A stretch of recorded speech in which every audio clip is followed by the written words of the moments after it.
So what if we could unleash the power completely of our W16 engine? What if we could reduce the weight to a minimum? And what would be the result in terms of weight to power ratio on one hand side, but at the end of the day, what could be the performance of the car? And exactly this was my briefing, what if? And the response of the team was incredible. A fantastic car, the Bugatti Bolide. So, ladies and gentlemen, now we want to show you the car, the Bugatti Bolide. And the man who is going to go on the discovery journey for us is Andy Wallace. Ciao, Andy.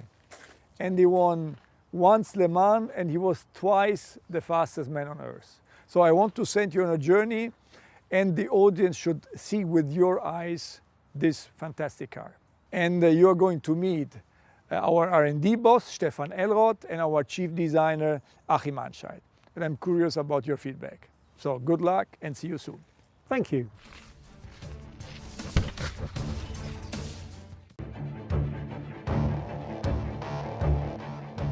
Wow, it looks absolutely stunning. What a car. We're always talking about form follows performance, and now I can see exactly what you mean. At least in the very beginning, it was only form following performance. What really would happen if we strip a Bugatti Chiron of all its creature comfort and then position the driver quite a bit more extreme and lower in the car, and then almost shrink wrap an exterior around the driver and the technical components and make it an ultra minimal and ultra performant concept. That became the project Bolide. And then when I look at the frontal area of the car, actually all I can see now is form following performance. For the first time, we're streaming the air through the internal part, meaning inside of the front wheels around the main monocoque. So you can see that performance and aerodynamic development dominates the frontal appearance of the car. And when we go around the side, that story actually continues. Raw air into the roof scoop, hot air traveling along the cabin, fresh cool air traveling in this light blue channel towards the intercoolers, and then hot air coming from the water coolers through this enormous negative scoop behind the front wheel, and then cool air again traveling on the bottom into the oil coolers and exiting. So this goes to show how technology and aerodynamic handling really came first, and then we try to find a win-win, how we position the cabin between the wheels, give the car quite a bit more stance, and also apply a bit of Bugatti identity with it, which I hope can be realized. It is unmistakably a Bugatti, and I can imagine that was not a work of a moment. Took a moment, but then, you know, it's actually an evolution of the C line of the Chiron. And then compare that to the Bugatti line of the Divo, is quite a bit more sporty. And here you have the ultimate sportiness, no, on the Bolide, where the Bugatti line becomes super fast and really nice and elongated in proportion. So what's happening at the rear? Come on, I'll show you. So you see here that the exhaust was put right in the center of the rear end, therefore allowing the diffuser having maximum performance width. And at the same time, it creates an architecture where everything around the exhaust really is there for extracting hot air from the engine compartment. I noticed this X theme all over the car. So what's that all about? That has something to do with the experimental nature of the project. You remember the film The Right Stuff? Chuck Yeager breaking the sound barrier. Absolutely. For the very first time. For us, this was a similar approach to this project. This experimental track-focused car with the X graphics all around. But I think the most prominent, you see that on the frontal area. Now this remains probably my favorite view. You see the fuselage really arriving at the crash box, and everything ends with the Bugatti horseshoe here in the front. And then left and right you have this X graphic positioned all the way to the outside of the car, giving ultimate width expression into the exterior shape. And I like the reminiscence, you know, to the classic X graphic over the glass of vintage race cars, which you find repeated here on the frontal graphic, but it also builds a bridge to the glorious days of Bugatti GP racing, in the 1920s and 1930s. This is Louis Chiron with his Type 51 winning in Monaco. And I think it's a wonderful analogy between the secret of success in those days, which was unmistakably the power-to-weight ratio, but it's a similar feeling and it creates a link that we like very much. Let's go and meet Stefan. He's going to show us the underpinnings of the Bolide. I wonder how far Bugatti will go this time. Further than we ever did before. Andy, a very warm welcome here at Bugatti Engineering. Thank you very much. Great to see you. So, what if we take our W16 8-liter capacity engine and make a very radical concept out of that? The result is the Bugatti Bolide. And we simulated a lot with that car, and the results are breathtaking. Staggering. To achieve this, you have to have a lot of innovations, material-wise, concept-wise in the car. For example, this one, auxiliary shaft we have here. The auxiliary shaft brings the power from the gearbox back to the rear axle.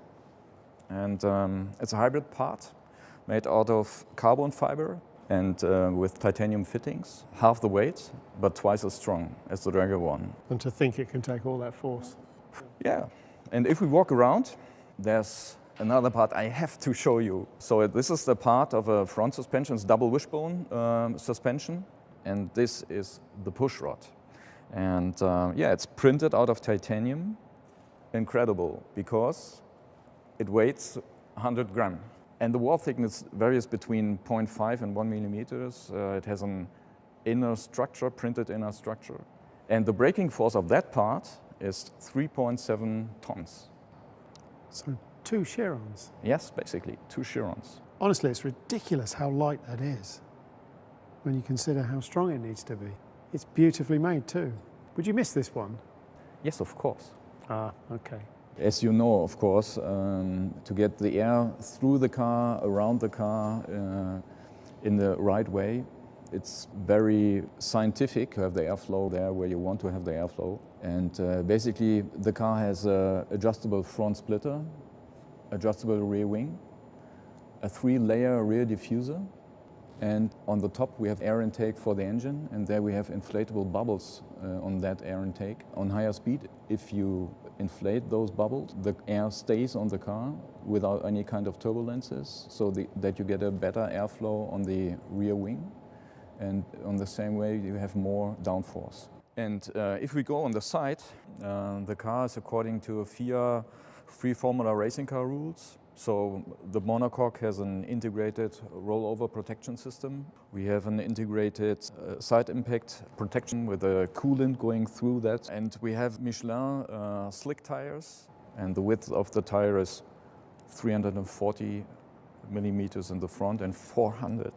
It's a massive tire, 400 in the back. It is. I think you have to have your own experience, Andy. Can I try it? Yes, jump in the car. Luckily, I brought my helmet with me. So now it's time to drive the Bolide, finally. So we've seen the underpinnings of the car and some of the exotic lightweight materials that we used in the manufacture. And now we still don't get to see the car because it's covered in this rather colourful camouflage. And with all those things that Stefan was talking about, where they saved weight using amazingly light materials, the result is a car that weighs 1,240 kilograms. Incredibly light for a 16-cylinder 2-seater car. And if we come to the back, the heart of the car, we see, of course, the W16 engine.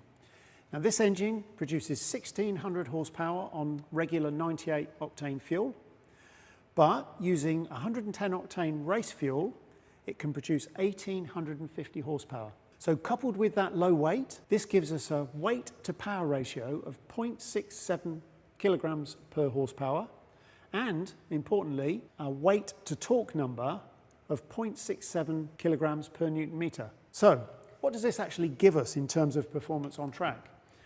Well, the Bugatti engineers have done some simulations, and incredibly, this car could lap the Nordschleife in 5 minutes and 23 seconds. But then, importantly perhaps for me, I can relate to this very well, a lap of the Le Mans circuit in 3 minutes and 7 seconds. That's 7 seconds faster than any LMP car has ever lapped Le Mans.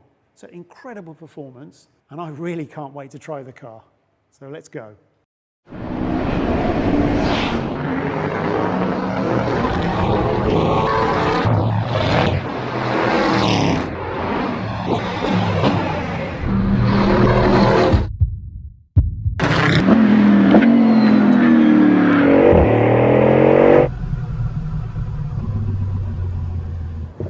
Wow, what an experience.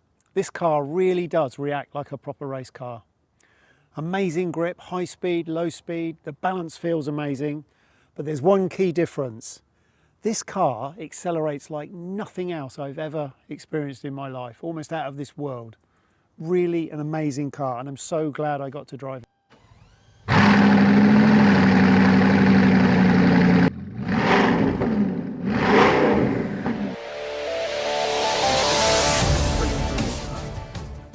Hi Andy, and welcome back. So, can you tell me a bit about your experience with the car? Well, this project is as close as you can get to a real race car. I thoroughly enjoyed the opportunity. It's a great project. Well done, Bugatti.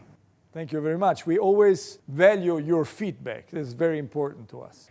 Ladies and gentlemen, in my eyes, Bugatti always was and still is striving for perfection. So at the end of the day, it comes down to the fact that we have to exceed the dream of our customers and our fans. The Bugatti Bolide is benchmark for what is technologically possible today. And thanks to the dedication of the Bugatti team, this result could be achieved. And also the dedication to their jobs in general is enabling us so far to achieve another record year in the year 2020, and this despite COVID-19.